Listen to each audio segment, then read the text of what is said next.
This is James Taylor, and you're listening to The Creative Life. The Creative Life podcast is a show created for you, the creative. If you're looking for inspiration, motivation, and advice while at home, at work, or on your daily commute, then this show is for you. Each episode brings you a successful creative, whether that's a musician, writer, artist, designer, performer, educator, or creative entrepreneur. They share their journey, their successes, their failures, their creative process, their insights, and much, much more. In this episode, I speak with fitness coach, cover model, and creative entrepreneur Jill Coleman. She talks about being consistent and why that is so important to being a creative entrepreneur, the role that Marie Forleo has had in her life, building a membership site, and finally, the importance of taking creative time out for yourself. Enjoy the episode. Hey, it's James Taylor, and I'm delighted today to have on the show Jill Coleman. Jill is a fitness coach, cover model, and creative entrepreneur who helps women make their healthy lifestyle stress and shame-free. Her 16-year journey as a fitness entrepreneur began when she got her first job at a gym because of a free membership. She has been featured in Self Magazine, Family Circle, Shape, Women's Health Magazine, and her flagship program, The Best of You, is transforming the health of women around the world. So Jill, welcome to the show. Welcome. Thanks so much for having me. Can't wait to talk about this stuff today. Great. And it's lovely having you here. And so share with our listeners what's going on in your world just now. Oh, man. Well, that's the cool thing, right? Is there's always so many things going on that it's kind of hard to pick one. But actually right now I'm getting ready I just created a brand new exercise program called Treadlift, which is launching in about 6 weeks. So I'm doing all the kind of back end stuff for that, starting to market and ramp up that launch stuff and creating a ton of content around exercise, effective exercise, cardio, all those kinds of things. So it's been fun. And how did you first? I mean, obviously, you have these different elements to your personality Yes. as well. The thing I was really interested in is a lot of people who are fitness coaches, but they never make that transition into actually building their own kind of brand and really being an entrepreneur about it rather than just being a kind of solopreneur about it. So how did you kind of build your craft in the kind of understanding the fitness industry and becoming really good in terms of as a coach? And then how did you transition that into building something much, much bigger? Yeah, thanks for asking that question. I think it's one of those things where I think a lot of fitness professionals or nutrition people kind of start to see once they've been in business for a few years that if they don't start getting good at business, that they're kind of going to stay at this kind of low level of kind of time for money. And that's fine. I was doing that for many years, personal training at the gym, literally working 70 to 80 hours a week, starting my day at 5 a.m., getting home at 9 o'clock at night. And I love that time, plenty of years in the grind. And then eventually I started to see that was unsustainable. I started to get just, miserable, exhausted, burnt out. And then I started a blog. And now, of course, I'm adding on top of all of that work, I'm starting to do some content creation, building an online platform. And so it was about 5 years ago that I was kind of at a standstill with where I wanted to go and how to get the online part of my business a little bit bigger so that I had more time and more freedom and autonomy, away from the gym. So at that point, I had a blog for about 2 years, and I wasn't kind of in I didn't have a huge platform at that point, but I had built it up, and I was being featured in more magazines and all that kind of stuff. And so I actually launched Best of You, which is my flagship program, the very first time, in order to make enough money to pay for a mentorship that I wanted to do with a business coach. And so I made that transition to go, you know what, I think I know enough fitness and nutrition at this point. I've been doing this for the last 12 years. I think I can start to now spend my time and money learning business, learning marketing, learning how to create an online membership portal. So I think you kind of have to make that switch. And every time I learned something, I taught my girls how to do it. So now Best of You actually works with personal trainers, nutrition coaches, maybe moms who want a second career, teaches them how to create an online business and increase that platform and foundation so that they have more time with their families, away from the gym and things like that. And when did you first kind of start working on Best of You, and how long did it take for you to get into a place where it was really starting to kind of have its own momentum?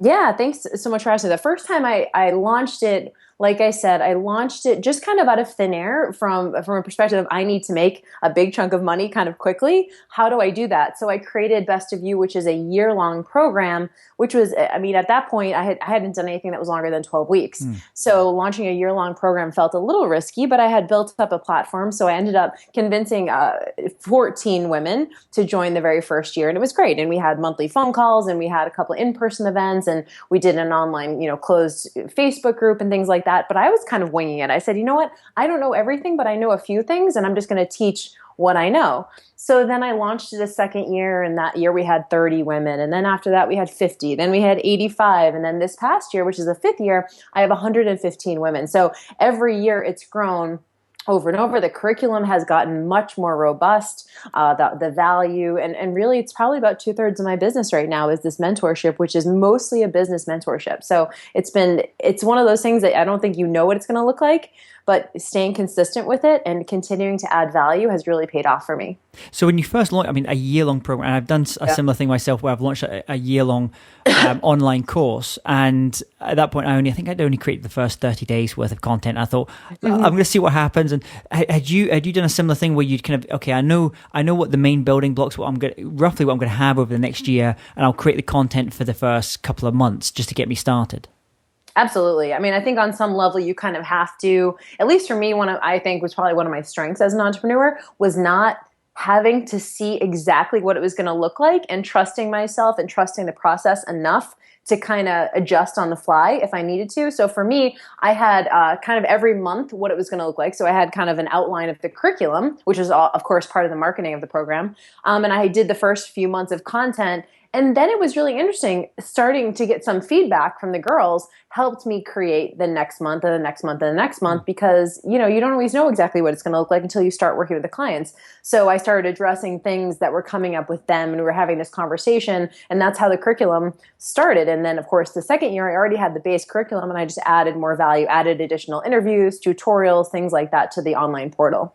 So where do your ideas then kind of come from when you're thinking about either on your main course or maybe other products, other courses around it? Where do those ideas come from, and how do you go about from the idea of inception of this is what the concept is to actually getting it and launching it and then promoting it? Yeah, it's really interesting, right? I think for me, especially when I was a personal trainer kind of in the grind at the gym, I didn't really have a lot of time and mental space to create ideas, right? We always talk about kind of writing a blog or writing an email isn't just the time it takes to write it physically. It's the time that you need around it to think of ideas, and not only think of ideas, but put them together in a meaningful way. So you and I both know that a lot of people have information that's just kind of spouted, kind of random information all over the place. Eat this, don't eat this, do this exercise, don't do this one.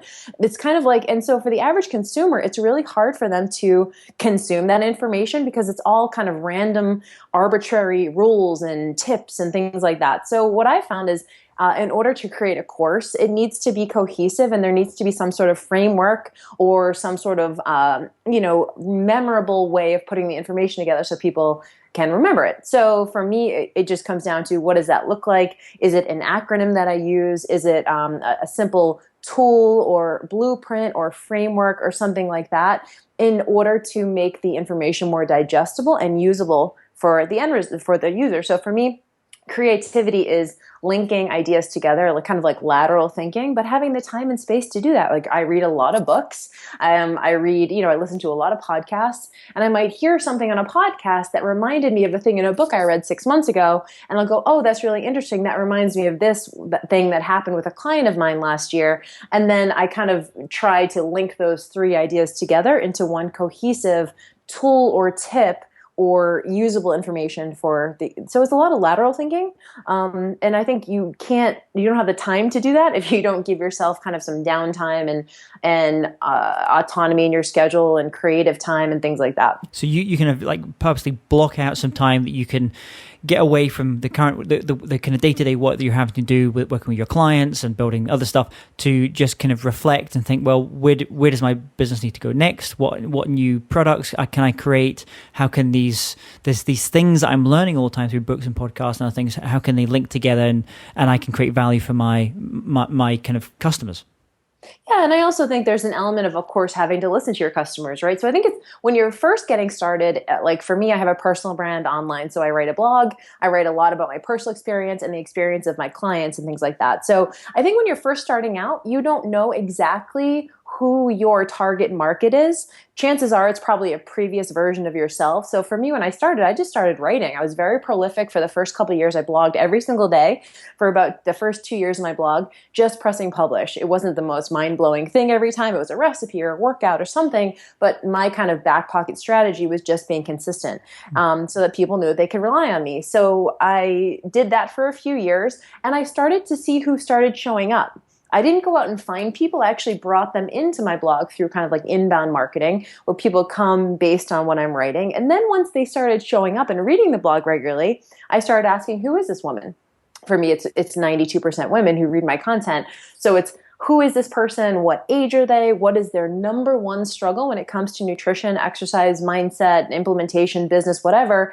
And then I started asking them, what are you guys looking for? I started listening more to that person. What were they saying? What were their biggest struggles? And so a lot of the blogs I write, or the emails that I write, or the like 4-pay programs that I do are solving that problem, or coming up with a solution that works for that person. So it's a combination. You kind of develop those, we call them kind of customer avatars, the sense of who that customer is. You had maybe a vague sense of who it was, but you've really kind of refined that, and you can really empathize a lot with who's going to be buying your courses.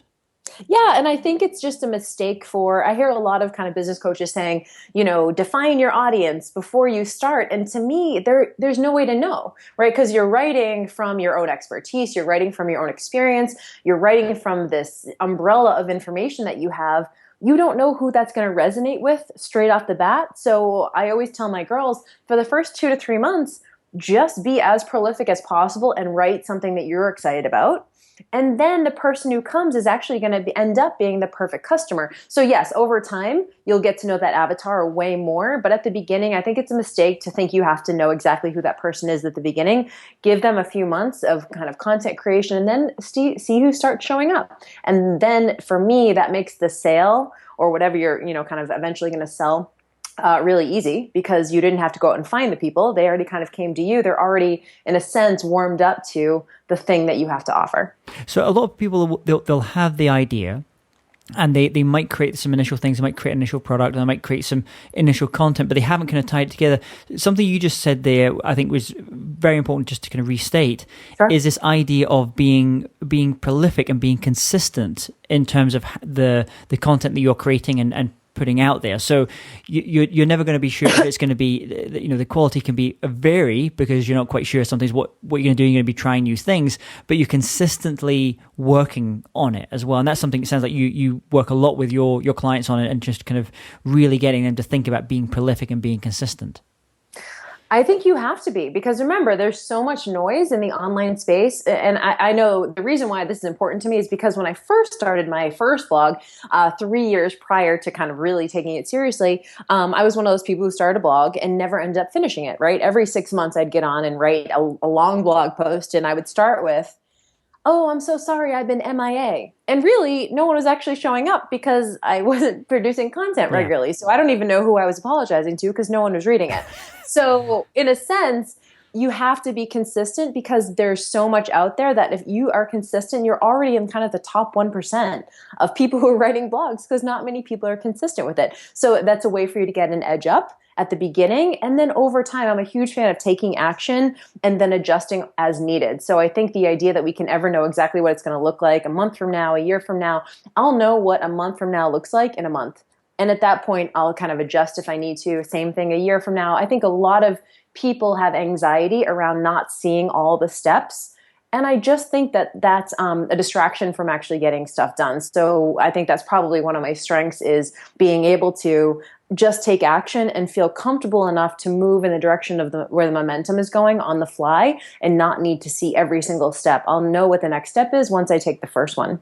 So a lot of creatives and entrepreneurs, they really struggle with those steps that relate to marketing and promoting what they're doing as well. And they get kind of either fixated on it, or they just completely ignore it as well. In the space that you deal with, and you really know your audience, how is things like in terms of social media, where a lot of the stuff I've seen in terms of fitness, it's using like Instagram, and it's not going for the same places all the time. It's using other kind of outlets and other social media platforms. How do you adjust your your strategy based upon what's kind of going on and where your audience are spending their time?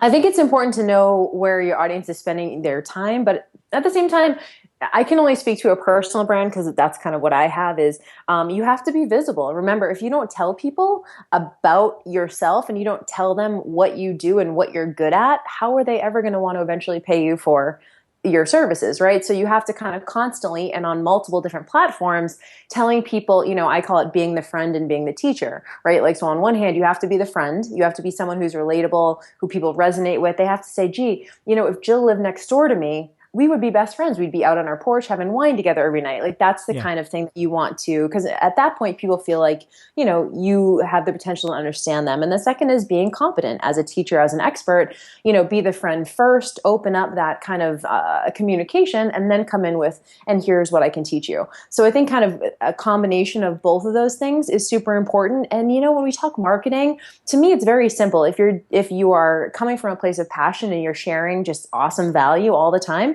you're marketing your services all the time. So the idea that you can't be both at the same time, you might not be in a launch, but every piece of content that I put out is marketing a way of life that I believe, it has been impactful for me and my clients. So I'm talking a lot about moderation, talking a lot about mindfulness. So I'm always kind of marketing those concepts so that when I go to launch the 4-week food obsession bootcamp, people are already like, oh yeah, moderation is important. Oh yeah, mindfulness is something I should pay attention to, kind of always steering the conversation in the direction that you want people to think is important. So to me, all content, if it's coming from a place of passion, excitement, momentum for you, it's going to be marketing content as well. And the thing I find exciting is now it seems that we've moved thankfully away from where a lot of online marketing was kind of slightly dubious, like very poor quality, not great, to a much more. I mean, I think about the online brand people that you're talking about, and you're kind of similar to as well, like the Marie Forleos and the Kris Carrs and. Yeah. And their stuff is beautiful. And in terms of how they shoot it, the look of it is giving great value. So obviously someone like Marie Forleo is kind of pushing her personal brand, but it's almost, I would imagine a lot of people that watch her shows and her YouTube stuff is broadcast quality. They kind of aspire to being like her or her friend. But then everything she's doing is tying back to what, as you said, her key messages. And then when she opens up her course, which I believe she only opens up once a year, she gets this huge kind of deluge of customers. So the thing that I find really inspiring just now that's going on is you're seeing this transition go on. To see in terms of the online marketing that's taking place, the production values, the quality of it is. And the kind of the sleaziness that was once there is I mean, it still will always exist, I'm sure, but it's having to compete on a completely different level now.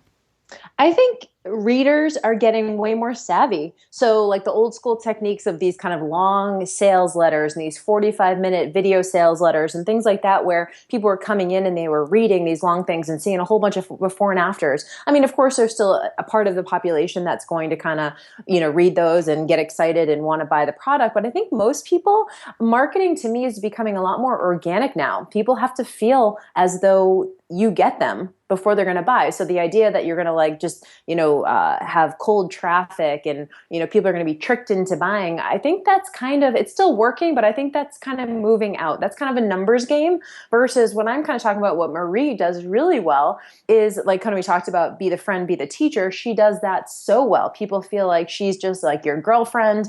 But she also comes with the competency. She's also very smart. She has a lot of experience and she shares that very freely 99% of the time, right? And then that 1%, she says, hey, I have this product. And so she spends the whole year kind of, in a sense, warming people up so that they're ready to buy. It's like a no-brainer. She doesn't even have to sell anyone because they're already hooked in.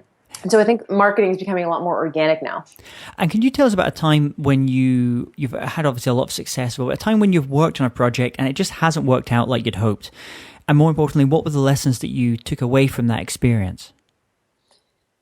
Man, there's been a lot. But, I think it's one of those things that, again, I think if you look at it from the perspective of you always have something else you can do. So I never look at if I'm launching a product or a program, I have goals in mind, but I never have kind of expectations that if I don't reach a certain goal, that all of a sudden it's bad. I just always go back to the drawing board and decide, okay, what can I learn from that launch? What was maybe not resonating? Was there a communication kind of issue where is this not something that people need on some level? And so I go back to kind of, back to learning and try to adjust. One thing that happened when I first started my continuity program, I had a fitness membership early on, and it was a $10 membership, like a lot of fitness professionals do. They have workouts, whatever, you log in with a username and a password, and mine was $10 a month.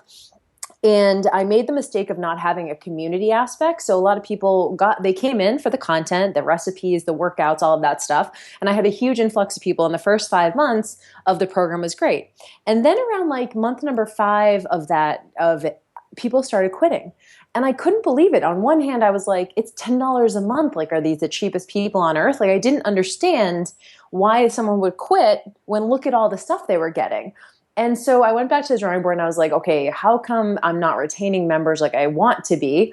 And so I started adding more value. I started adding a closed Facebook group community. I started emailing them regularly. I think that was a huge mistake I made, was not talking to my customers enough.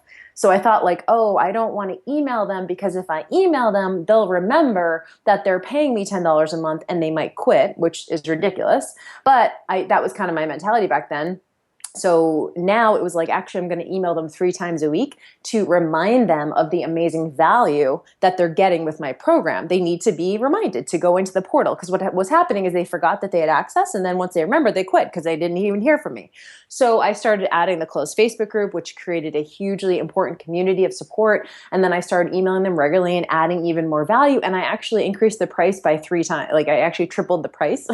So it went up to $30 a month. And not only did I kind of lower my retention, but lower my people who are quitting, increase my retention. I actually got even more clients, which is kind of counterintuitive, right? We think, oh, price is kind of the thing that people look at. And no, it was about value. So even though the price was higher, I was adding way more value and I was telling people how much they were getting and really kind of cultivating that community. So that was one thing. But again, like changing on the fly, trying not to make it mean that I'm bad or this program doesn't work. Instead, trying to figure out a way to make it work to help the people that are in it. Yeah. So being curious, like, okay, yes. Well, why is this not working? You're smart. There must be a way I can figure this stuff out. And you said, I've been involved in a lot of memberships, created a lot of memberships. I think about 30 now for different artists and brands and experts.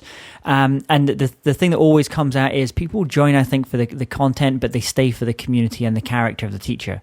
Exactly. And this idea of community is so important. And I see, going back to some of these, talking about some really people are doing marketing well just now. I actually see people like Kimra Luna, who I think is coming on the show as well, who's in Southern California, who actually built her community first. She focused on the community before she ever even had the product. Yep. And then when she did launch the product, she had such a strong community of people that were just really into whatever she was putting out there. They would have happily have purchased that. And I think that's regardless of, if someone's listening just now and they say, well, I'm a music artist. How does this relate to me? I'm not selling a training thing as well. But this idea of community, your tribe, the people you're building around you and your brand is so critical. It is. And that's why I love things like even small things like hashtags, right? So I always tell a lot of my girls to have like some kind of unique proprietary hashtag. Of course, someone else could be using it too, but something that reminds people of you. You want to think about kind of like, what are my quirks or what are the unique ways that I'm different? And then encourage people to kind of use that hashtag, right? You kind of know that you're resonating when people come to your social media page or they post on your Facebook wall, like, I saw this meme and I thought of you, right? Those are the kind of things that you want to start to happen. And in terms of community, I forget, who'd you say it was? Kim? Yeah, Kimra Luna is her name. She's doing some great stuff, and I'll share this on the show notes as well. Yeah, for sure. And so I think what's happening now is people are starting these communities, really building up the relationship, which is super smart, especially with the way Facebook is right now. It's so hard to get organic traction on your business pages. So kind of creating these separate communities, groups on Facebook are huge now, creating these communities where people can, and then asking for a sell. And in a way, you're kind of warming them up over time. And then it's not even a sell when it's just like, here, I have this thing. If you want to keep getting access to me, or you want to keep, getting access to the community, here's the next step. And in this creative journey that you've gone as an entrepreneur, as a coach as well, can you tell us about any insights or light bulb moments in this journey where you've gone, okay, this is an important decision I need to make. This is maybe the direction I need to be going. Something where you stopped and took a measure of what was going on and said, okay, this is the insight. This is what I need to do. Yeah, I think one of the biggest things is kind of doubling down on the thing on kind of on your own stuff. So one of my biggest lessons in business over the last, I don't know, I guess maybe 8 or 9 years has been partnerships. And I know everyone has kind of a little bit different way they see this, but I've gotten into a few partnerships where there were just too many cooks in the kitchen. And I think you probably know this too, James. Like when you're an entrepreneur, like you have a very specific way that you like to do things, right? So that's why things like delegating and stuff is kind of hard for us because we have a grand vision of way we want something to go and the way that needs to be implemented. In a way, I guess it's kind of like a type A personality, kind of control freak type of thing. So for me, some of my partnerships in the past have been based on kind of filling in each other's skill gaps versus I think what's more important is partnering with people who have the same value system and work ethic because I think those are one of the hardest things that I've seen with, you have to both love what you're doing. You have to both love the product. And if you're both entrepreneurs, you're sometimes going to butt heads. And it's not that that's not fine. But for me, when I first started, I had about 5 different things that I was doing, some of which were with partners. And those are the things that kind of got scrapped first because I wasn't able to have full creative freedom. For me, that was super important. I'm not like an employee. I just don't have that kind of brain, that skill set. For me, I'm very much like visionary, high level. And so for me, it always came down to doing what I felt like was my biggest passion. And if there were people on board who kind of could support that, that was great. But for me, it was getting more focused on the exact thing I wanted to create instead of kind of considering what other people wanted to create. I just never felt as motivated to work hard if it wasn't my dream, if it wasn't my vision. And what was holding you back from making that decision to go from just being a fitness coach who's trading time for money to actually building something much bigger? What was the thing that was maybe the reason that you didn't do it before you ended up doing it?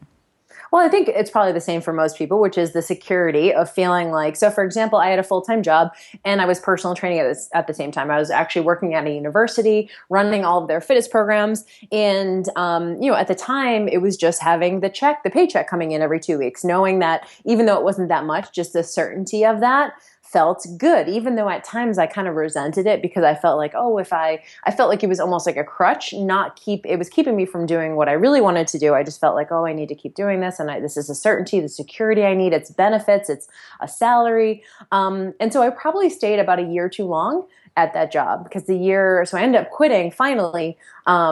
I kind of had, just got to the point where it was a non-issue. I quit. And the year after I quit, my income, and I went full-time with my own stuff, my income tripled. And so it was just like a testament to choosing autonomy, choosing passion over choosing the security of getting that money, but also kind of working for somebody else. And it's not for everybody, right? Entrepreneurship is, you have to have the right kind of personality. It's not for everybody because there is a big element of risk. But over time, I've started to feel like entrepreneurship is more certain because I can trust myself. I don't get laid off. There's not a chance that I'm going to get laid off. I've known plenty of people in my family who worked for the same company for 30 years and then got laid off. It's devastating. So when you have your own business, there's the ability to kind of ebb and flow and change and see where the market's going and adjust if needed. And to me, that feels very safe at this point. And is there a personal habit you think that you have that contributes to your success? I think for me, it kind of goes back to taking the time that we were talking about earlier, taking creative time. For me, I need a lot of downtime in order to focus. So I kind of work in ebbs and flows. I read this book called The Power of Full Engagement, probably about 8 years ago now. It's by Tony Schwartz, The Power of Full Engagement, and it's all about energy management. And so for me, it wasn't so much about time. I had the time to write a blog. I had the time to do those things, but I didn't have the mental space. So for me, energy management is super key. So what would that look like? I kind of ebb and flow every day with times of productive work and then times of downtime, like mental kind of recharge time. So I wake up around 5 a.m. and work pretty hard from about 5 to 8. I do a lot of coaching in that time. I'll write an email, or I'll do kind of social media stuff. And then I usually go to the gym around 8 for about an hour. Then I come home and I usually like kind of shower, relax, and read until about noon. So I know that's kind of weird, but I'll like literally lay on the couch and read business books, psychology books, whatever that is, and kind of just give myself that time. And then around noon, I'll kind of do the second big chunk of work. So I'll go to a coffee shop, or I'll stay home and I'll write something or work on a program that I'm doing, or create a piece of content. And then I usually go for a leisure walk in the afternoon around like 4 or 5. Go for a leisure walk. I live in Santa Monica, right near the beach. So I usually walk up and down for about an hour to an hour and a half, and then I come back, and then sometimes I'll have a webinar or something at night. So I have these kind of ebb and flow of work, rest, work, rest, work, rest throughout the day. And I find that when I give myself that downtime, when I come back to work, it is way more focused. I get so much more done in such a shorter period of time. So I think for me, that's kind of, it's really important. We call this rest-based living, really. It's almost a little bit like resistance training, where you go from like not pushing to pushing to then, and so you're kind of using that difference between those two different ways of training to kind of raise your kind of level. Yeah, exactly. You know what? I mean, when you kind of have your own business, there's really no downtime. There's really no like going on break. You don't clock out at 5 o'clock on Friday. It's a 7-day a week, 365 days a year. You can't really go on break. So you have to find ways to build downtime into your day every day, because I work the same on Saturday that I do on Tuesday. It's the exact same kind of schedule. And so for me, I just got back from 5 weeks in Australia, New Zealand, and Bali. And I was working the whole time, but I was also every single day taking time to enjoy the culture, go out, do stuff. So people were like, "Are you on holiday?" And it was like, kind of, but I'm also kind of working every day too. So I think being able to so I never really am off, because I never allow myself to feel totally overburdened and drained. And do you have an online resource or a tool like a kind of Evernote that you absolutely love? I don't. I'm actually kind of old school. I use, I know this is probably going to bite me in the butt at some point, but I use just the Notes app on my Apple stuff on the iCloud. I probably should get more organized with it, but organization is not one of my strong suits. If you saw my desktop on my computer, it's like there's a million files, but somehow it works for me. But I'm sure at some point I need to get a little better organized. It works for you. That's the main thing. Yeah. And sure. if you could recommend one record and one book to our listeners, what would they be? Oh man, so many books. I'm actually looking at my bookshelf right this second. The Powerful Engagement is a really good one in terms of if you do feel like you're not productive. I think a lot of people feel busy but not productive. I'm hardly ever busy, but when I sit down, I get a lot of work done. So in Best of You, we have this hashtag that we use, GSD, or Get Shit Done. And in a short amount of time, it's easy to do that if you feel refreshed and mentally kind of aware. So I think probably The Powerful Engagement, it was a huge book for me. Also, The 4 Agreements by Don Miguel Ruiz is really important, because it's more of a mindset book. It's more of like a personal freedom book. But when you have an online business, especially if you are, or business in general, or you have a personal brand, it's really important to kind of learn to separate your perceived failures from your personal, like don't take them personally. I think that's one of the biggest entrepreneurship lessons I learned was if something isn't going right in my business, that it's just, I can get clinical with it and I can get objective. It doesn't have to mean that I suck. It doesn't have to mean like, oh, I shouldn't be doing this or it's all bad. I have to get clinical and get more objective with the things that aren't going well and just look at it like it's a problem that I get to solve versus there's something inherently wrong with me as a person and I need to just go quit and find a job. So the 4 Agreements, probably those two. Great. I'll put these on the show notes as well. And on the record side, what's the record that kind of gets you going when you're running along Santa Monica Pier? What's that record that's on in the earbuds? I know. I saw you sent the questions ahead of time for the interview, and I was like, "What's a record?" I mean, I know what it is, but you mean like a workout tune, right? Yeah, Like right. music? Record, Okay. album. Because it's funny Yeah. when I say I've said album to a couple of people, and especially for millennials listening, like an album, like it's like that's why I use the word record, which is even more old school. But. Yeah, I mean, I don't know that I have one exactly, but I do kind of like very kind of high dopamine type music. Like I like dirty hip hop, and I like kind of really crazy trance music. Like I love Skrillex and stuff like that, or punk rock, like anything that has like a really kind of fast beat, kind of like a crazy beat. That's usually what I exercise to. So anything in that genre. Of course, I'm always into Drake and Skrillex and stuff like that. Great.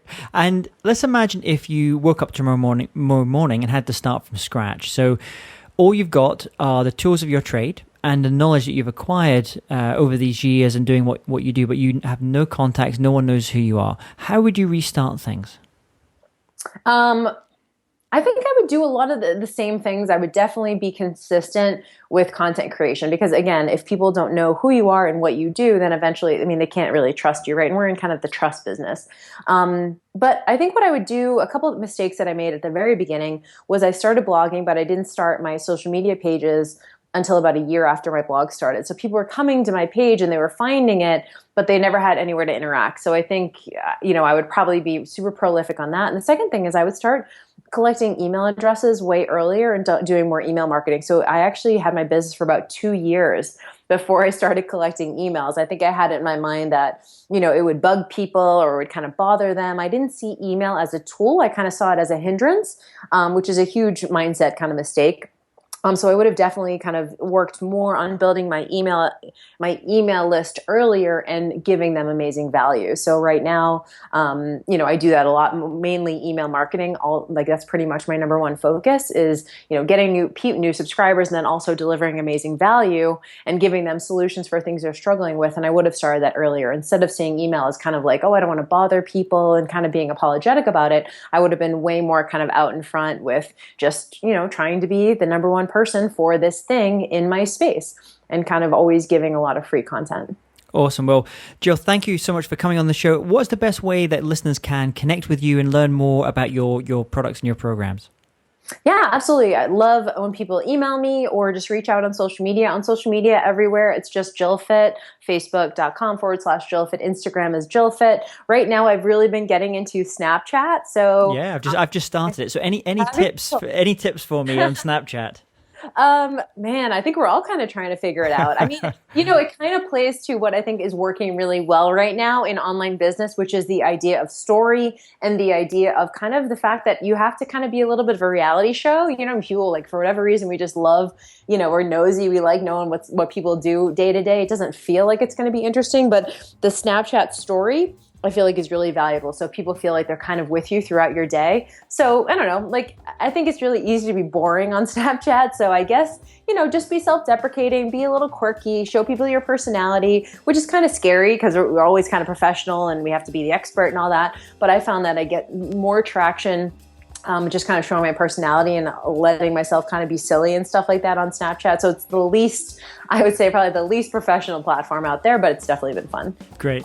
Well, we'll put all these on the show notes. So people go to jamestaylor.me and just type in Jill Coleman. You'll be able to get all the links that we've spoken about today. Thank you, Jill, so much. And I wish you all the best with the best of you and all your other products and programs you've got happening just now. Okay. Thank you so much, James. Appreciate it. Hey, James Taylor here again. And if you're interested in living a more creative life, then I'd love to invite you to join me as I share some of the most successful strategies and techniques that high-performing creatives use. I put them all together in a free downloadable ebook that you can get by going to jamestaylor.me. That's jamestaylor.me to get your free downloadable ebook on creativity.